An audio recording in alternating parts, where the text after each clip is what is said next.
Subscribe now and press the bell icon. Never miss an update. दोस्तों जय हिंद, वंदे मातरम। सुशांत सिंह राजपूत मामले से जुड़े जो दो रिसेंट डेवलपमेंट हुए हैं, एक तो पुड़िया गैंग की सिमिलरिटीज और दूसरा एक बहुत बड़ा पॉलिटिकल डेवलपमेंट हुआ है। हालांकि बीजेपी ने अपनी सफाई पेश कर दी है, लेकिन उस सफाई में ही बहुत बड़ा एक इंडिकेशन छिपा हुआ है। उसके बारे में आगे बताने वाला हूँ आपसे। अब बात आती है पुड़िया गैंग की सिमिलरिटीज़ की। सबने पूछताछ के दौरान एक चीज़ को तो माना कि सबने ड्रग्स मंगाए, लेकिन किसके लिए मंगाए? सुशांत सिंह राजपूत के लिए। इन लोगों ने कभी ड्रग्स हाथ नहीं लगाया।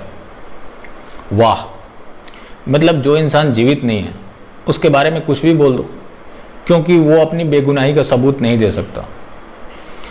अब एक तरफ तो ये लोग कहते हैं कि सुशांत सिंह राजपूत ने सुसाइड किया, और जब बॉलीवुड की इतनी टॉप क्लास की एक्ट्रेस जिस इंसान के लिए ड्रग्स मंगाती हो, तो जाहिर सी बात है कि उस इंसान का लेवल बहुत ऊपर रहा होगा। सारा अली खान ने तो यहाँ तक स्वीकार कर लिया कि मैं सुशांत के साथ रिलेशन में थी। भगवान किसी को ऐसा रिलेशन मत देना।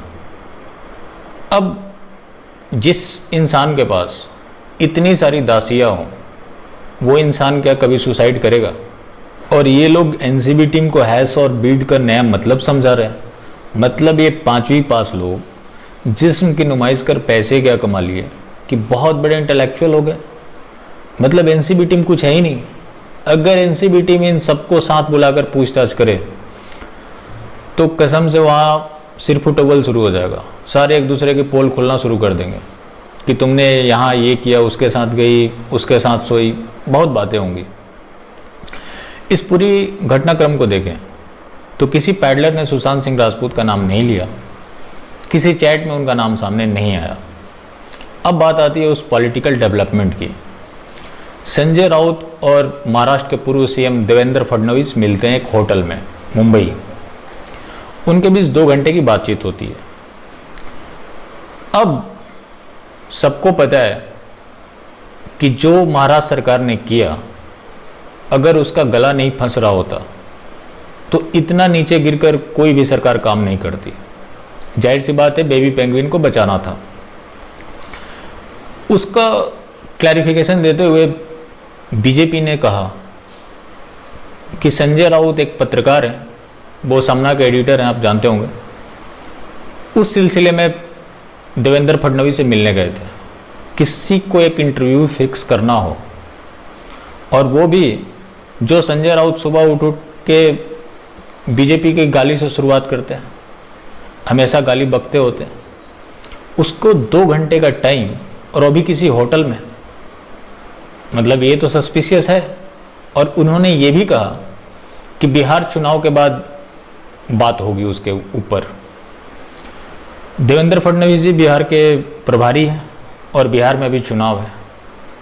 अगर सुशांत सिंह राजपूत मामले में बिहार चुनाव से पहले एक बहुत बड़ा कोई स्टेप नहीं लिया गया, तो आप समझ लो कि ये मामला पूरी तरह से क्लोज कर दिया जाएगा। क्योंकि आज 7वां दिन है, सीबीआई की टीम दिल्ली में पड़ी है, लेकिन एम्स की टीम के साथ मीटिंग नहीं कर रही है। क्यों?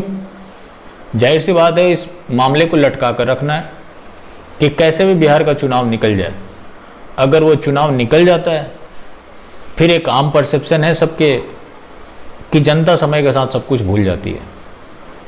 तो प्लीज़ आप लोग जितना हो सके आवाज़ उठाएं, क्योंकि ये जो 1 महीना है बहुत इम्पोर्टेंट है, बहुत ही इम्पोर्टेंट है। बाकी फिर मिलते हैं किसी और अपडेट के साथ। अगर आपको पसंद आई हो तो सब्सक्राइब करें और ज़्यादा से ज़्यादा लोगों तक शेयर करें। जय हिंद।